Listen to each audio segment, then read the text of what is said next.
Assalamualaikum warahmatullahi wabarakatuh. Perkenalkan, nama saya Heni Nuraini dari kelas non-reguler semester 1.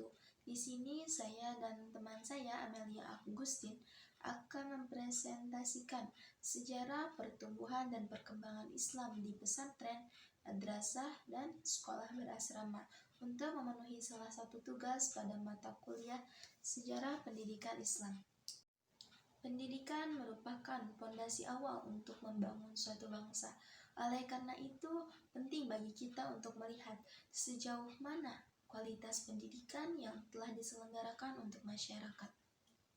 Penyelenggaraan pendidikan yang berkualitas akan menghasilkan generasi yang bermutu, terutama generasi yang berkarakter baik, berakhlak, santun, serta memiliki kecerdasan intelektual yang baik. Adapun tujuan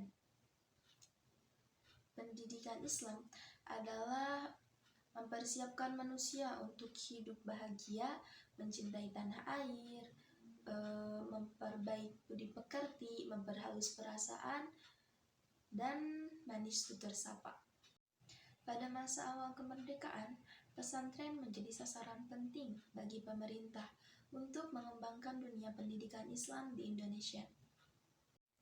Sistem pendidikan Islam yang telah ada dan telah berkembang sejak pasca kemerdekaan merupakan salah satu bentuk dan usaha pelaksanaan syariat Islam untuk mendapatkan kesempatan dan jaminan agar tetap berlangsung dan berkembang serta mendapat perhatian dan dukungan dari pemerintah. Adanya perhatian pemerintah yang menghadirkan undang-undang untuk mengatur pendidikan pada lembaga pendidikan keagamaan menjadikan pesantren, madrasah, dan sekolah berasrama memiliki peluang yang besar untuk ikut mengembangkan pendidikan Islam di Indonesia. Lantas, bagaimana sih sejarah pertumbuhan dan perkembangan pendidikan Islam di Indonesia melalui pesantren, madrasah, dan sekolah berasrama?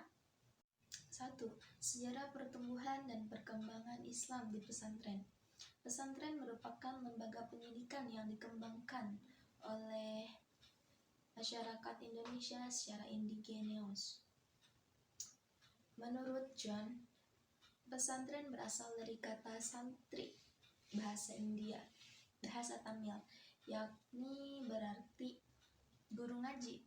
Sissy Bird berpendapat bahwa pesantren berasal dari kata sastri, bahasa India, yakni orang yang memiliki pengetahuan terkait kitab-kitab suci.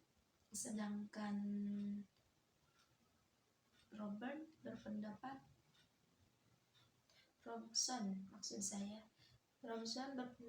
bahwa pesantren berasal dari kata satiri, bahasa Tamil, yang berarti orang yang tinggal di sebuah gumuk keagamaan. Jadi kesimpulannya, pesantren adalah tempat bagi orang yang ingin menimba ilmu terkait kitab-kitab suci.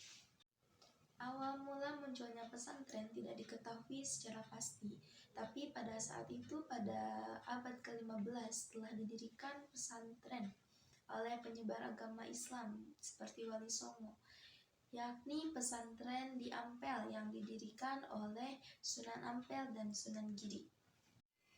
Di pesantren sendiri diajarkan kitab-kitab klasik atau biasa kita sebut kitab kuning. Di pesantren sendiri, para santri atau orang yang sedang belajar di pesantren diberi pengajaran dengan beberapa kitab klasik atau biasa kita sebut kitab kuning, dengan sistem pengajaran yakni seperti sorogan, nazoman, ataupun ngalogat atau menulis arti di atas kitab kuning. Zamakhsyari Dovir menyebutkan bahwa kitab kuning terbagi menjadi 8 golongan, yakni 1 nahwu, 2 shoroh, 3 fikih, 4 ushul fikih, 5 tafsir, 6 hadis, 7 tauhid, dan 8 golongan-golongan lain seperti seperti tarikh dan balaghah. Seiring berjalannya waktu, pendidikan Islam di pesantren memiliki inovasi, yakni adanya pesantren modern. Pesantren modern sendiri adalah pesantren yang mengintegrasikan seluruh sistem klasikal dan sekolah di dalam pondok pesantren. Yang tadinya hanya belajar kitab kuning dengan sistem sorogan, menjadi beberapa santrinya memiliki tingkatan kelas masing-masing, dan kitab kuning menjadi tidak terlalu ditonjolkan atau hanya sebagai pelengkap, sebagai beberapa mata pelajaran saja. 2. Sejarah pertumbuhan dan perkembangan Islam di madrasah. Madrasah berasal dari kata darosa yang berarti belajar. Syalabi Daulay menjelaskan bahwa madrasah merupakan lembaga yang tumbuh setelah masjid. Adapun faktor yang melatar belakangi tumbuhnya madrasah, yakni penuhnya masjid sebagai tempat belajar, menjadikan terganggunya aktivitas beribadah sholat, maka dijadikannya atau dibuatlah madrasah. Selain itu, menurut beliau, pengetahuan mengalami perkembangan karena adanya perubahan zaman dan meningkatnya peradaban pengetahuan manusia. Madrasah pertama kali muncul pada awal abad ke-20. Pada tahun 1919, Kiai Haji Hashim Asy'ari sebagai salah satu tokoh pembaruan Islam memperkenalkan madrasah dengan sistem sorogan dan bandungan yang disebut dengan Madrasah Salafiyah. Kemudian ketika Madrasah Salafiyah berada di bawah kepemimpinan Kiai Haji Ilyas, mendapat beberapa pembaharuan, yakni yang tadinya hanya belajar tentang agama dan bahasa Arab saja mendapat pembaharuan berupa belajar ilmu-ilmu umum dengan buku tulis dan bahasa Latin seperti ilmu bumi, bahasa Indonesia, sejarah, dan ilmu hitung. Assalamualaikum warahmatullahi wabarakatuh. Perkenalkan, nama saya Amelia Agustin. Di sini saya akan melanjutkan presentasi dari rekan saya, yaitu Henny Nuraini, dan saya akan menjelaskan tentang sejarah pertumbuhan dan perkembangan pendidikan Islam di sekolah berasrama. Baik, sistem pendidikan yang digunakan di madrasah adalah perpaduan antara sistem pondok pesantren dan sistem sekolah modern.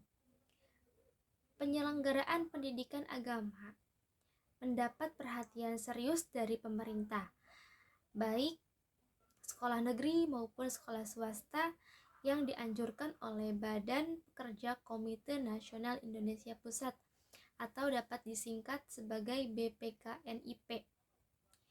Tanggal 27 Desember 1945 yang menyebutkan bahwa madrasah dan pesantren yang hakikatnya adalah salah satu alat atau sumber pendidikan pencerdasan masyarakat yang sudah bertaut dan berakar dalam masyarakat Indonesia, umumnya hendaklah pula dapat perhatian dan bantuan nyata berupa tuntunan dan material dari pemerintah. Pesantren merupakan suatu lembaga pendidikan non-formal, menjadi pusat pendidikan agama Islam yang mempelajari lebih dalam mengenai agama Islam itu sendiri dan menjadi pedoman hidup untuk diamalkan. Sedangkan madrasah dalam istilah bahasa Arab yaitu sekolah atau tempat belajar.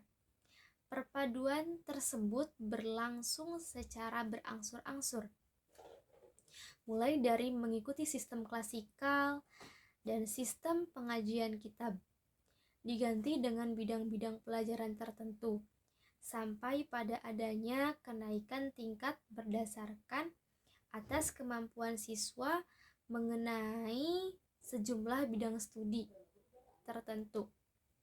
Akhirnya, karena pengaruh ide-ide pembaruan perkembangan di dunia Islam dan kebangkitan nasional, sedikit demi sedikit pelajaran umum masuk ke dalam kurikulum madrasah. Sistem pendidikan modern pada umumnya dilaksanakan oleh pemerintah dengan menggunakan kurikulum dan pengembangan ilmu pengetahuan modern.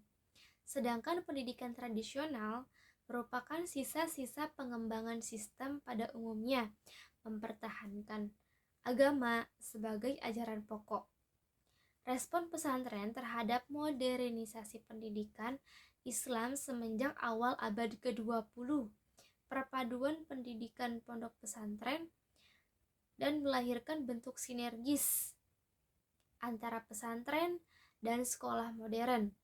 Seperti ini dapat dikatakan sebagai boarding school. Dengan demikian, boarding school sama halnya dengan pendidikan di pondok pesantren.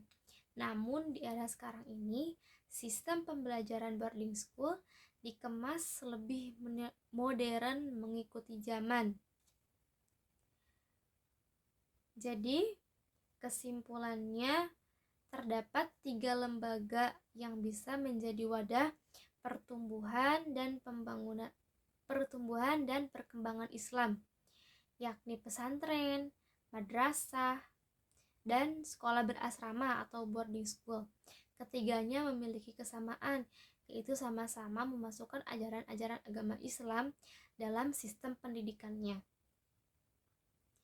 Ketiganya memiliki peran yang sangat-sangat penting bagi pertumbuhan dan perkembangan pendidikan Islam, karena melalui pesantren, melalui madrasah, dan melalui boarding school,